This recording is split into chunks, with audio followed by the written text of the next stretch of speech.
যারা প্রত্যক্ষ এবং পরোক্ষভাবে ওই সরকারকে, ফ্যাসিস্ট আওয়ামী লীগকে সহযোগিতা করেছে, তাদের বিরুদ্ধে যে ব্যবস্থা নেয়ার, সেই ব্যবস্থা এই অন্তর্বর্তীকালীন সরকারকে তাদের সময়ে শেষ করতে হবে। যদি তারা এটি না করতে পারে, যেই রক্তের উপরে দাঁড়িয়ে তারা ওই আসনগুলোতে বসেছে, সেই রক্তের মর্যাদা তারা নিজেরা নষ্ট করছে। বৈষম্য বিরোধী ছাত্র আন্দোলন এই প্ল্যাটফর্মের জায়গা থেকে স্পষ্ট করে একটি কথা বলতে চাই, এই যে দোসররা ছিল, তাদেরকে যদি শুধুমাত্র চাকরিচ্যুত করার মাধ্যমে আজকের এই ঘটনাটি শেষ করে দেয়া হয়, তাহলে আগামীতে যে ঘটনাটি হবে সেটি হচ্ছে যে অনেকেই আবার কোনো একটি ফ্যাসিস্টের দোসর হয়ে এমন কিছু ঘটনা করবে, যে ঘটনা হয়তো সে কয়েকশো কোটি টাকা বাগিয়ে নিবে, অসংখ্য মানুষের জীবনহানি করবে, কিন্তু তার মাথায় এই চিন্তাটি কাজই করবে না যে এই কারণে যদি আমার শাস্তি শুধু এটি হয় আমি চাকরি হারাবো আর কিছু না হয়, তাহলে আমি চাকরি হারাই, আমি তো কয়েকশো কোটি টাকা পেয়ে যাচ্ছি, দেশ এবং দেশের বাইরে পুনর্বাসন পেয়ে যাচ্ছি, তাহলে আমার চাকরি চলে গেলে সমস্যা কোথায়?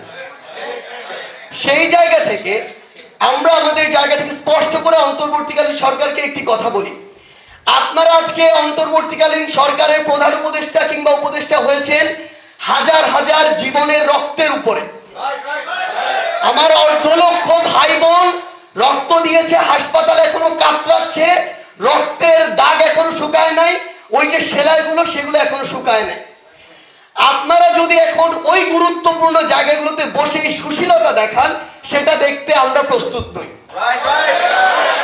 আমাদের জায়গা থেকে স্পষ্ট বার্তা, যে কথাটি বলা হয়েছে, এই পুরো সিস্টেমটিকে আবার পচন ধরানোর জন্য ওই অল্প কিছু পচা মানুষই যথেষ্ট। আমরা পুরো পচা শরীরকে রেখে মাথা যদি ভালো একজনকে দিয়ে প্রতিস্থাপন করি, এরকম কোনো সিস্টেমই নেই যে ভালো মাথা দিয়ে বাকিটুকু ভালো হয়ে যাবে, বরং ওই পচা শরীর দিয়ে মাথাটুকু পচার সম্ভাবনাই হচ্ছে সবচেয়ে বেশি। সেই জায়গা থেকে যাদের বিরুদ্ধে এই প্রত্যক্ষ প্রমাণগুলো রয়েছে, ডকুমেন্টগুলো রয়েছে, তাদের বিরুদ্ধে অবশ্যই এই ব্যবস্থাটি নিতে হবে। আমরা স্পষ্ট করে এখন দেখি যে ফ্যাসিস্টের দোসররা তাদের জায়গা থেকে হুকুম দিয়ে ছাত্রলীগ, যুবলীগ, আওয়ামী লীগকে অবৈধ অস্ত্র সাপ্লাই দিয়ে আমার দেশের এই যে জনগণ যারা সত্যের পক্ষে নেমেছিল, তাদের বিরুদ্ধে গুলি ছড়ানো হয়েছে, রক্ত ঝরানো হয়েছে, মানুষকে নির্মমভাবে হত্যা করা হয়েছে। সেই যে দোসররা ছাত্রলীগ, যুবলীগ, আওয়ামী লীগের, তারা হয় দেশের ভিতরে এখনো আছে, না হয় দেশের বাইরে পালিয়ে যাচ্ছে। এই যে পালাতে পারছে, তাদের যে ইনফরমেশনটি, এই ইনফরমেশনটি তো ওই গোয়েন্দা সংস্থার তো অবশ্যই সরকার কাছে পৌঁছে দেওয়ার কথা ছিল। এগুলো দুটি জিনিস হতে পারে, হয় তারা পৌঁছে দিচ্ছে না, তার মানে অবশ্যই তারা এখন ওই দোসরদের যে রক্ত তার ধমনীতে প্রবাহিত হচ্ছে, তাহলে তাদেরকে ছাঁটাই করতে হবে, ব্যবস্থা নিতে হবে। আদারওয়াইজ আরেকটা সিনারিও হতে পারে যে তারা পৌঁছে দিচ্ছে, আপনারা কাজ করতে পারছেন না, তাহলে আপনারা ওইটার জন্য অযোগ্য, আপনারা দায়িত্ব ছেড়ে দেন। আমরা এই দেশের ছাত্র জনতার যে আস্থার জায়গা নিয়ে প্রত্যেকটি ওই তারিখে 18 July, 19 July, 3 August, 4 August, 5 August যখন আমরা রাস্তায় নামি, আমরা এটি চিন্তা করে নেমেছিলাম যে আজকে আমার বুকের এক পাশ দিয়ে গুলিবিদ্ধ হয়ে আরেক পাশ দিয়ে বের হয়ে যেতে পারে।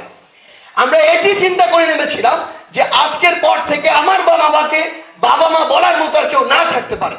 আমরা এটি মাথায় রেখে নেমেছিলাম, আমরা যদি আজকে এখানে শহীদ হয়ে যাই, আমার ফ্যামিলিকে বাকি জীবনে স্ট্রাগল করতে হতে পারে।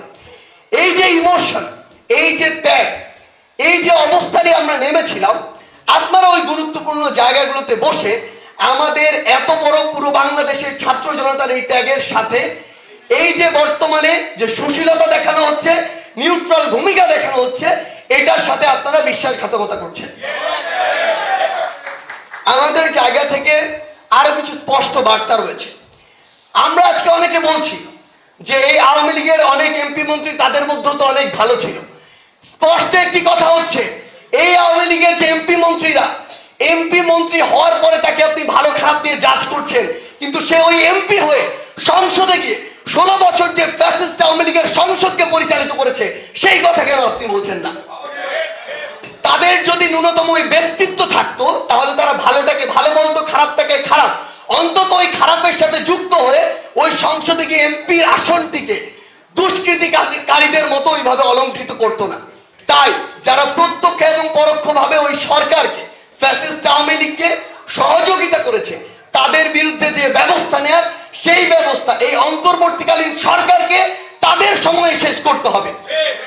যদি তারা এটি না করতে পারে, যেই রক্তের উপরে দাঁড়িয়ে তারা ওই আসনগুলোতে বসেছে ফ্যাসিস্ট তৈরি করার কারণে, এই যে সংবিধান থেকে শুরু করে এই ফ্যাসিস্টের কালো হাতগুলো প্রত্যেকটি জায়গায় যে আইনগুলো করে রেখেছিল, আপনাদের মাধ্যমে আমাদের জায়গা থেকে স্পষ্ট করে অন্তর্বর্তীকালীন সরকার হয়েছে তাদেরকে আমরা অনুরোধ করতে চাই, আপনারা যে সংস্কার কমিটির কথা বলছেন আমরা শতভাগ এটির সাথে